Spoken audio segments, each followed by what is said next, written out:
the MicroBrewr podcast. Here's your host, Joe Shellaroo.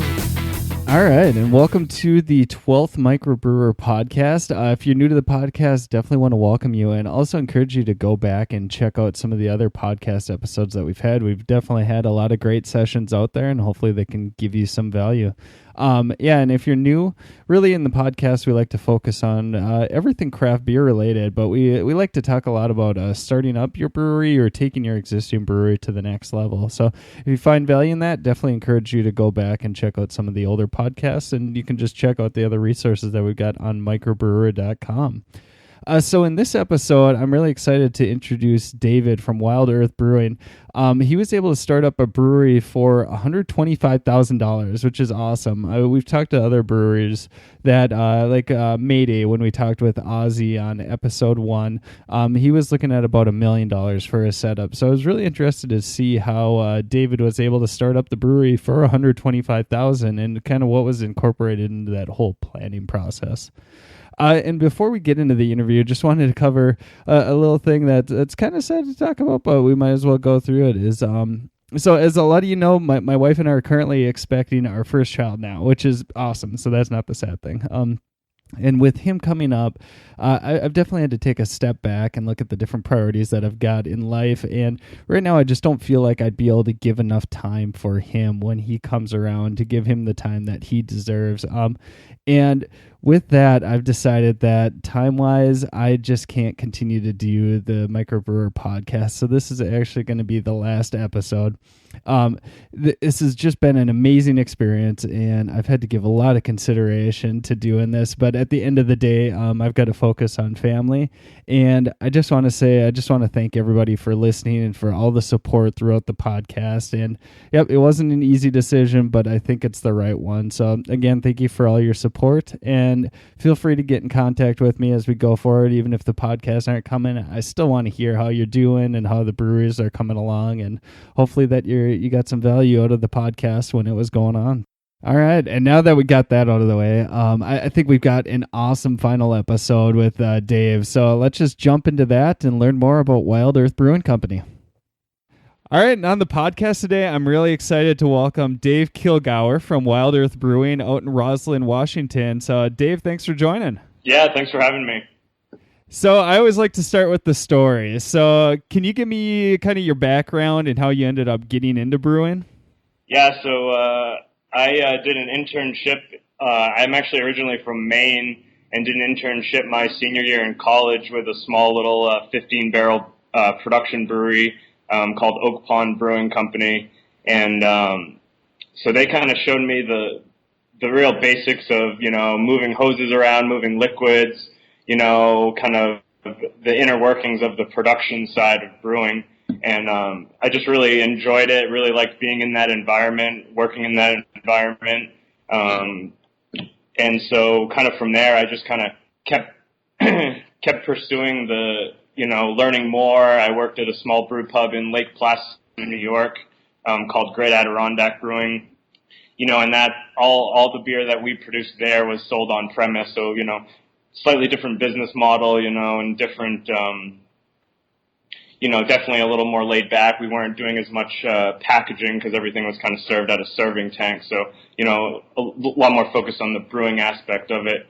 And then kind of from there, just really still liked it, kind of was pursuing a dream to eventually open my own brewery. And, I have a business degree, so kind of putting the production and education to work and owning my own operation. And so ended up here in Roslyn, and kind of all the pieces kind of fit together financially, and all the planning that I've been doing for the last 8 years, actually. Just kind of wanted to put it all together and, set out on the adventure of opening a brewery and having my own small business. So that's kind of where I'm at now. And I've been brewing for Wild Earth for about a month now. So we're in full production mode. That's awesome, man. And I got to ask, so how do you end up in Roslyn, Washington? It's a very small town. And you were talking about that are you originally from the East Coast? Yeah, so I lived in Maine all my life. I was working at a brewery in New Hampshire and ended up meeting a young lady who got a job working for the Forest Service out here in Roslyn, and so ended up following her out here, and so here we are. And I've been living here for 2 years, and kind of finally decided to I was working at a brewery right in town here called Roslyn Brewing Company, and they've been real supportive in having me, start this and kind of producing a different flavor profile here in Roslyn and Central Washington. So yeah, it was a young lady that ultimately brought me out here. So it makes a lot more sense now. So, tell me about Wild Earth and the brewery in particular. So, are you doing distribution? Are you doing brew pub? What types of beer? Just kind of give us a flavor for what you're getting going. Yeah, I jokingly say it's a macro nano. It's basically a big homebrew operation where I have to sell the beer. I have too much that I can't drink on my own. So, I have a small little tap room here in Roslyn. It seats about 15 to 20 people. On Friday and Saturday nights, I've had definitely some people, not really have a seat and standing room only. I do kegs for local distribution kind of around Roslyn and this nearby town called Cle Elum. And I do about 35 cases every batch kind of for people to pick up at the brewery or around the local area. There's a couple stores that carry our beer, so I'm kind of, as well as you can come in and fill a growler, kind of like many breweries and tap rooms around the area. So, and Washington's kind of nice because you're able to have a tap room where you can sell a pint of beer to a customer right on premise. Like in Maine, I don't know if the laws have changed, but I know you couldn't a couple of years ago. It had to be a separate location, so that's kind of the nice part about the Washington state liquor laws is you can kind of reap those rewards of the pint sales out here. So. Okay, yeah, that definitely helps for the whole brew pub type operation when you can sell directly to the people that are in there. Yeah, I know where a lot of other breweries in many other states that are more restrictive can't do that, just like you're talking about. Yeah, so tell me about running a brewery in a small town. So we've had a lot of different breweries that have been in bigger cities. Yeah. And so what is the population of Roslyn? Yeah, so downtown Seattle is probably about an hour and a half away, so it's definitely a feasible market to bring my product to. Roslyn, I think the Roslyn town has about 1,000 people in it. And I joke that we're probably the highest per capita town in the United States, probably with 2 breweries. So we have a brewery for 100 people. There's the other brewery, Roslyn Brewery. So, but it's definitely tricky, getting the product out there, getting people to test the new flavor in town is definitely tricky. But I think. People who have been in here, I've definitely had some regulars, and they're really liking the first couple batches that I've put out here. And trying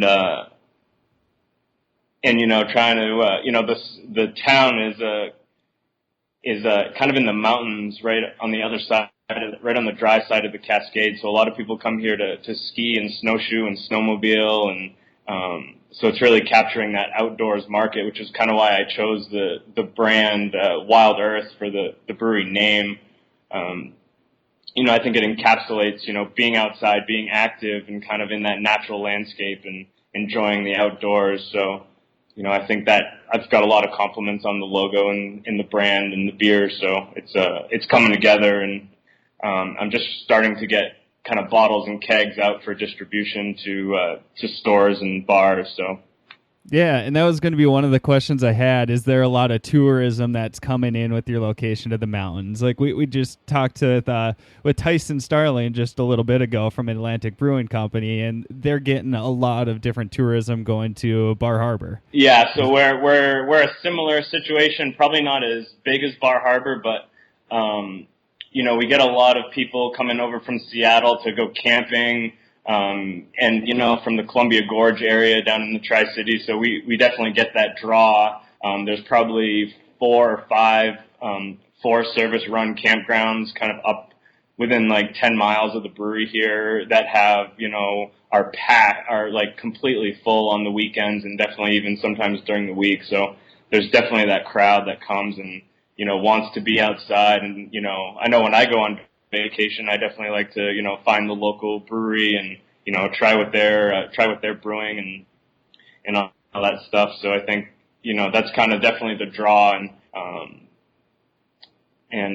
So definitely capturing that market and getting people in here for that is definitely key for the success of the business. Yeah, that's great. I know on vacation I always seem to find some more time to drink beers. Yeah. They tend to go together. Oh, definitely. So taking a step back, so you moved over to Washington and it was your dream to start a brewery. Kind of walk me through the planning stages then, and how you decided, where you're going to go, just the concept of the brewery in general. There's a lot of planning that goes into that, obviously. Yeah, a lot of the planning for this brewery happened in New England, and never in a million years did I think I'd be in Roslyn, Washington, opening a brewery. All my family's out there and stuff. So, I kind of just been, talking, a lot of these distributors for supplies, your grain, your yeast, they're pretty open to giving you these, the financials and what things are going to cost and, kind of working in breweries along the way. I've kind of been talking with some of the, owners of the brewery saying, is this a feasible, cost of my goods? What's a good, distribution range for this volume and stuff. So I've kind of been, putting all the financials and numbers together and kind of, putting all the equipment costs together. I mean, it's a business that you definitely have a large initial investment. Stainless steel is expensive. And so, to kind of balance out what you need to get off the ground and get your brand out there, go through all the licensing stuff, is tricky. And so, I've kind of been seeing, there's a lot of these Nanobreweries out there now, and, they're really starting out where, I feel, unless they, I feel that they, probably are maybe, breaking even, but it's just kind of a way to get their brand out there. And, so I thought about going that route, and I'm kind of like one step above that right now, I feel. And kind of, I have the ability to grow a little bit and be able to supply, once the brand's out there, kind of be able to supply the demand that I feel can be for the beer. So, okay. Yeah, and so what is the size of your brewing system? Just comparing relative sizes between like a Nanobrewery and yours. Yeah, so I have 2 7-barrel fermenters and 1 barrel and 1 7-barrel bright tank. So I do I have the ability to do up to probably 14 barrels a month in kegs for pint sales and growler fills out of the tap room, as well as some keg distribution around town, and then bottle sales as much as I need to. And a Nanobrewery is probably in that 2 to 4 barrel a week mark. So they're probably 2/3 of what I am, I feel. Okay. Yeah, and that's something that I've heard quite a few times too, is looking at the nano brewing option. It's really tough once you factor in all the cost of equipment and everything. It doesn't really cost that much more to scale up, but at the same time, you're not able to brew as much. So I've heard with nano brewing especially, it's really tough to turn that into a business that's generating enough cash for you that you can keep expanding, but it is a great way to establish your brand like you're talking about. Yeah, and like most things, it's economies of scale. Like I have a 7-barrel fermenter, but a 15-barrel fermenter is not necessarily twice as much. It may only be maybe 20% more expensive. So and then a 30-barrel fermenter is maybe it's not that much more than a 15-barrel. So you get bigger tanks, and it's definitely more feasible financially with your kind of holding capacity. So when you were going through the business plan, you were talking about all the different people that you were able to talk to, all the different brewers and everything. It sounded like your experience and just having all those contacts in the industry really helped you out putting the business plan together. Yeah, and seeing the different ways that it can be feasible, both production wise and marketing wise and distribution, and kind of, like Atlantic's a great example, and they do some great beers and they're real efficient production wise, and I kind of downscaled that process and kind of made it my own at the 7-barrel mark. So I do 4 batches into a 7-barrel tank to fill it up, but I saved money on my brew house, and so once it's in the fermenter, then I can process it in bulk. I can transfer it and carbonate it. So it might take me a day and a half to fill a fermenter, but the money I'm saving is well worth it at this point. Yeah, and especially when you're starting up a brewery, I mean, those initial costs are just so huge in relation to anything that if you can cut down that initial cost, get into the business, it's going to help you out so much more. Yeah. Yeah. So, with the small town and with the tourism that's coming in, it seems I always try to picture the dynamic. So you got your regulars coming in, and then you also got the tourists who are new into town, and you're just trying to get their attention for that couple days that they're in town. Yeah. How do you strike that balance and be able to market to both groups at the same time? Yeah, I think a lot of the locals and the regulars are really enjoying the beer so far, and I'm hoping that around town, just by having my beer on tap, they'll be, there's a new brewery in Roslyn. I mean, for so long there was just this one brewery doing these 2 light and dark lagers, and I feel that the town kind of needs a nice surge of new local beer flavors, and so I'm kind of focusing on the Belgians, and I do a smoked brown ale, and I want to do saisons and stuff, so some really unique flavors, and so I'm hoping kind of having stuff around town and kind of, posters in the grocery store that a lot of people go to, as well as the coffee shops and stuff. So I'm hoping that kind of draws people's attention, and, there's a new brewery. And so that kind of, then draws them up to my location. And then they're able to, have a pint right at the brewery and maybe fill a growler to take up with them camping and drink by the fire. And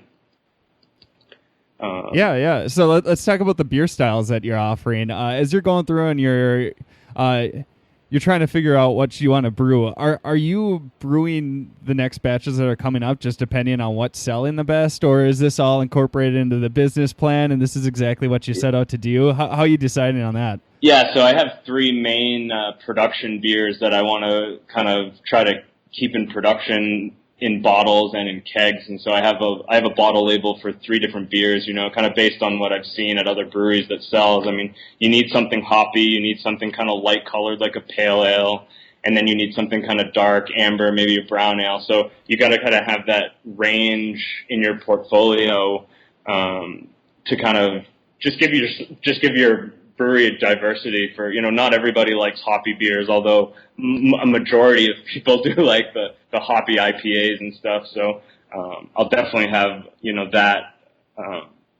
definitely hit that market. And that was a no-brainer, really. I've just talked to so many people, and it's like, you got to have something hoppy. And then kind of the other 2 is a Belgian pale ale. And, I just felt my 5-gallon homebrew batches turned out so well that I really wanted to brew it here and try to push that beer on the out into the market and get people really enjoying those unique flavors that I bring into the style. And then the Ponderosa is our Belgian style red ale, which is just really unique, and there weren't any other beers like it, so I felt that these were kind of at least right out of the gate, I wanted to try to get these to the market and share them with customers. Okay, and you were talking about so you were home brewing these batches, yeah, and then you scaled it up. How did that go? I've heard that it can be a difficult process. Some people, it's easy to them. Yeah, so I've So the first 2 batches came out really well and really close to the pilot batches. Maybe, I don't even know how I'm going to tweak them because a lot of the customers like them as they are.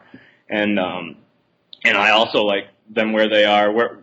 Are they exactly like the pilot batch? No, but I mean, only I tasted the pilot batch. So, I think I did pretty well. You have all these parameters in your brewing process that kind of gives you the ultimate flavor profile, and kind of knowing some of these in general where the the specific gravity or your how much of the specialty malt you need to add, and so I kind of have an idea just by working in breweries and stuff as to where that needs to be, and kind of scaling it up. If it's a 5-gallon batch and you're doing 200 gallons, it's 40 times as much, and then you can say, well, do I want to try to undershoot it a little bit and then add more maybe the second batch, or overshoot it and and go all out? So I've kind of taken, maybe get it where it's at and then maybe dial it back maybe 10%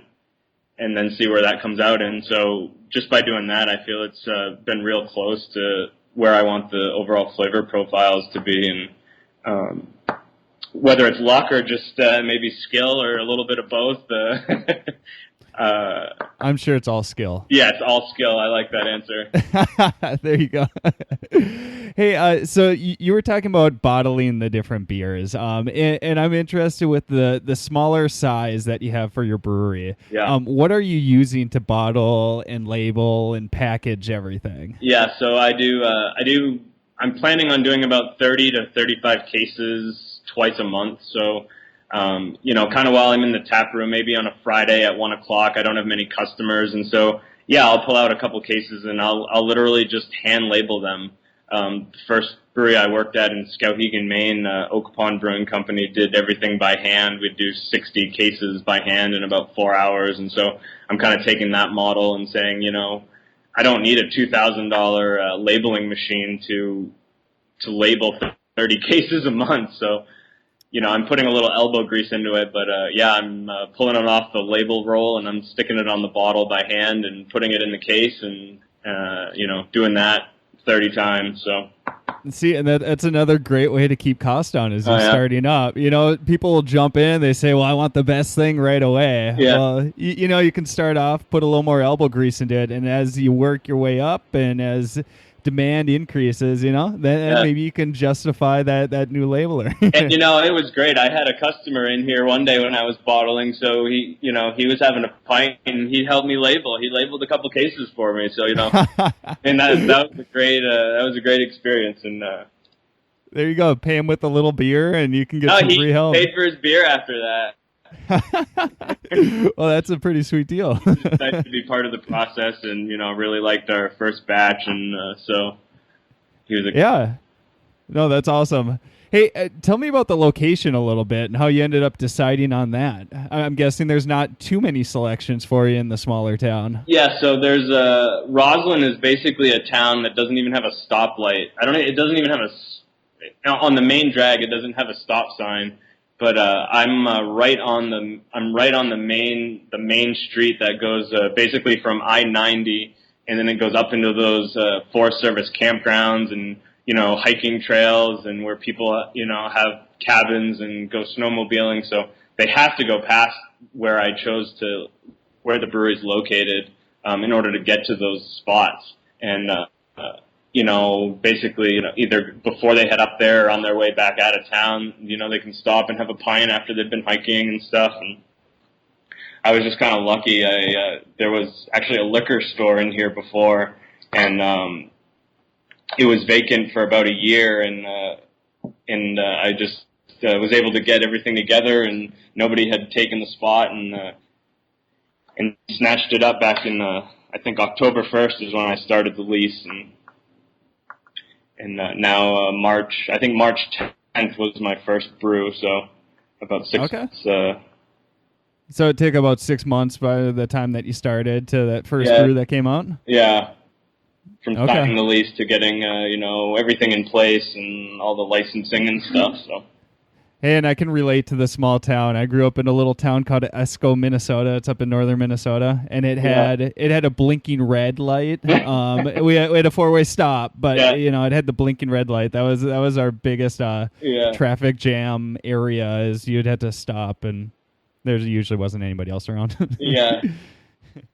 Hey, so as you were going through the plan for the brewery, how about funding? Were you able to self-fund, or did you have to go find investors? And how did you do that? Yeah, so right now I'm with I got friends and family money, basically, just kind of people who have had my home brews, people who really want to see me succeed in this, and and really live the dream, right? And so that's kind of why I started out at the production volume I did, is so that I can keep it. Basically not have big investors in it right now, and kind of see where it goes, see how far I can take it on my own, and kind of retain some of that ownership and equity at the onset, and so yeah, just kind of friends and family, and that's pretty much it. Yeah, that's great when you don't have to go and seek outside investors too, because they're not going to know you as well. They're going to want to take a bigger cut too. So if you get those trusted people, that's always a great spot to start. Yeah, it's tricky. Even just I think it changes everything. It changes the licensing. Yeah. Hey, talking about licensing, as you're going through and starting up the brewery, so at least there was another brewery in town, so that was good, because I talked to other people, and there hasn't even been a brewery in town yet, so everybody is trying to figure out exactly what you need for licensing or permits. Did you run into any issues along the way for getting the brewery in place and permitting and everything? Yeah, I had heard horror stories that it was taking 6, 8, 12 months, and this and that, and I think that's the other kind of almost benefit of starting out small, is that I think maybe some of that license, some of the permitting and stuff is a little easier and just kind of more simple, I guess. But I kind of did a little homework and almost went through the licensing process, looked on the government Tobacco Tax and Trade Bureau website, as well as the Washington State Liquor Control Board website, and just kind of figured out kind of what I need to do in order to get the brewery up and running, and almost had the forms, ready when I was officially kind of submitting them. And, I think that helped out a lot, because it was all ready, and it was a complete, I had all the forms for them that they needed, and so I think there was maybe 1 or 2 things that I had to resubmit that they just needed kind of further information on, but and I think that's also what kind of helped me from start to finish kind of get up and running quickly.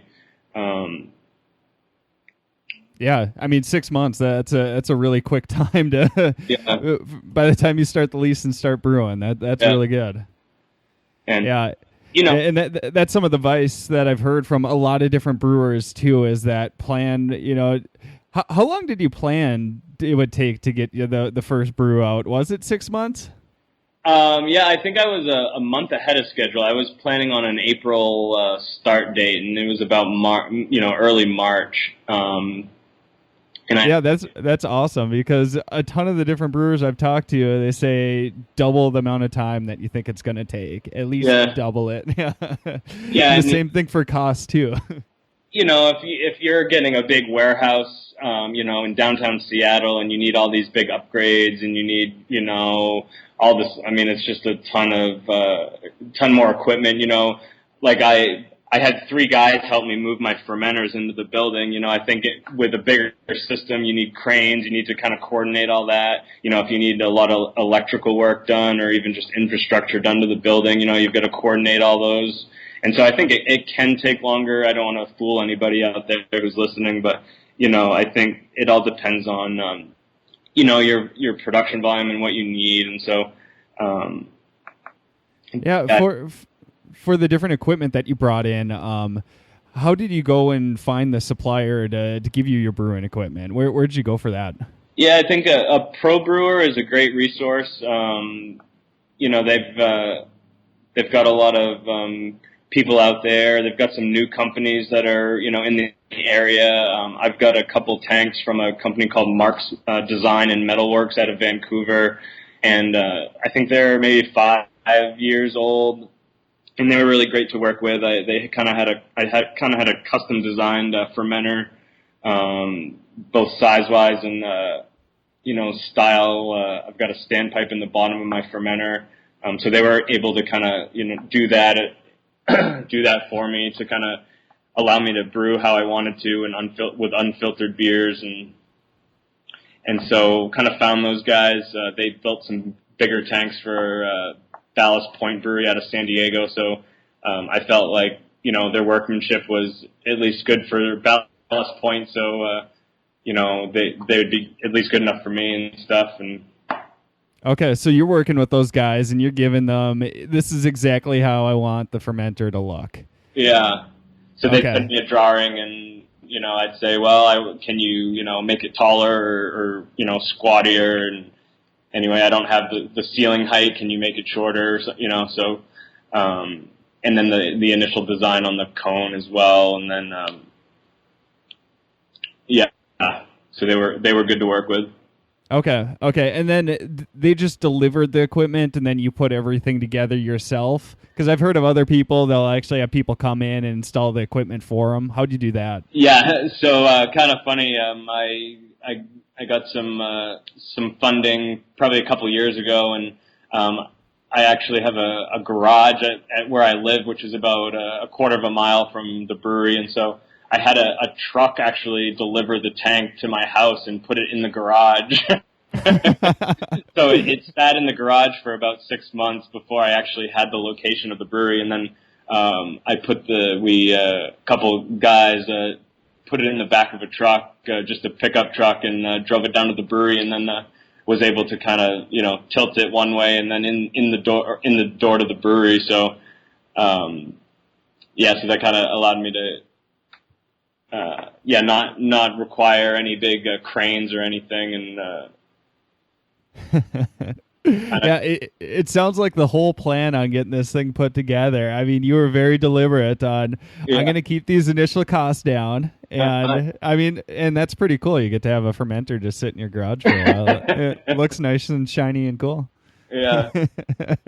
So if you don't mind me asking, I mean, we've had like Ozzy from Mayday. He said his brewery cost him about $1 million to start up. Eugene from Alamo Beer Company, I mean, he was looking at going real large scale, and I think he had like a $5 million loan. But could you just give me order of magnitude how much it took you to start the brewery?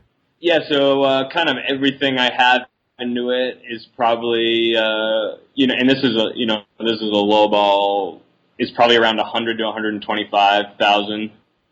Okay, hey, that's awesome. Yeah, and and kind of what I did was I've got 4 or 5 people that kind of helped me get that going, and so kind of spreading out the investment with different people. So yeah, that's great.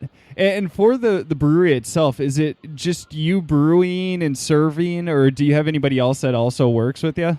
Yeah, so I'm a one man show here. Yeah, so kind of so I brew on Mondays and Tuesdays, and then kind of deliveries on Wednesdays and Thursdays, and then I do the tap room on Friday, Saturday, and Sunday from 1 to 9, and then so I'm brewing twice a month, and so every 2 weeks I'm brewing, and then I have kind of the other 2 weeks are kind of admin, getting paperwork, kind of doing the bookkeeping, and keeping all the legal stuff together, and kind of planning for growth and planning for tomorrow type of thing. Okay, so you have the tap room open for 3 days a week. So you're saying Friday, Saturday, and Sunday, and then the rest are brew days, distributing, different things like that. Yeah. All right. No, that's really cool. I mean, it's another way to keep those costs down while at the same time, getting that brewery going. Yeah, and for a startup business, I didn't have any idea of what the demand was going to be for people actually coming into the tap room. So, and that's actually been a little higher than what I had planned for, especially like now we're kind of coming into summer, but I opened February 2nd, and in the, February till about a month ago, till we'll say April 1st, it was kind of slow, but I was still doing more than what I had planned for. So, probably definitely, come July or August, I could definitely probably hire somebody to at least help out once in a while in the tap room to give me a break and, just allow me to kind of sit back and kind of look at the bigger picture. Yeah. Yeah, because it can get, I mean, if you're working pretty much most days of the week, it is hard to take a step back and just look high level at the business. Yeah. Go ahead. Oh, sorry. As you were going along, I mean, any issues that you ran into? It sounded like it went pretty smooth overall, but anything you wish you would have known that was going to sneak up on you?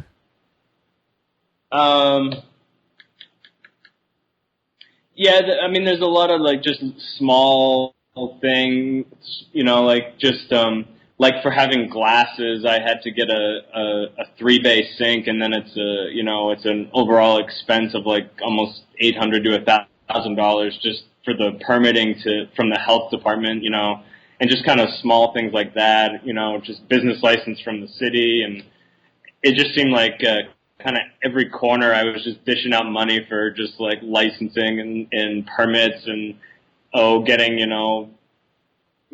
the plumber in to do some plumbing work and the electrician in. I had to have a permit, so getting the city to like approve the permit before the guys came in and actually did the work, and so that definitely getting that done as soon as possible is key. And I was running around pretty frantically this past winter and early fall or late fall and early winter, and but it's paid off, and I've got it going, and I'm more kind of operational now, and rather than planning and building, I guess. So yeah, exactly. So I mean, looking back at it, how do you feel about starting up a brewery now? You've gone through the whole phase of starting it up. Now you're into the day-to-day operation. I mean, what do you think? Would you do it again? Yeah, definitely, and it's exciting to think about kind of all the planning and everything I've worked for, and, all the hard work I've put in at other breweries, and kind of to get the knowledge I have, and where I'm at, and, I think it's exciting for the possibilities of future growth. And, when people come into the tap room and really enjoy the beer and, order a couple and then, take a growler home, or, so yeah, that's really rewarding. And I hope for more of that over the summer and in future years. Yeah, and I think this is an awesome podcast. I mean, just because you were able to start up on a lot less money than a lot of the other people who we've been talking to. Yeah. And, I mean, you hear the $1 million thrown out, and that'll stop a lot of people before they even, take the next step. They say, well, $1 million, I'm not going to be able to raise that. So, yeah. I mean, that you were able to get it up going in 6 months, have customers, be making beer. I mean, it's just a great story. Yeah, and I think that is a lot of just kind of working in the industry, and I know when you talked with Hen House Brewery not too long ago, they were saying how don't start a brewery without actually working in one, and I 100% agree with them. It's not home brewing anymore, and you've got to do it. You don't choose to do it on the weekends. You have to do it. To make the beer, to make money. And it is, it is enjoyable, definitely.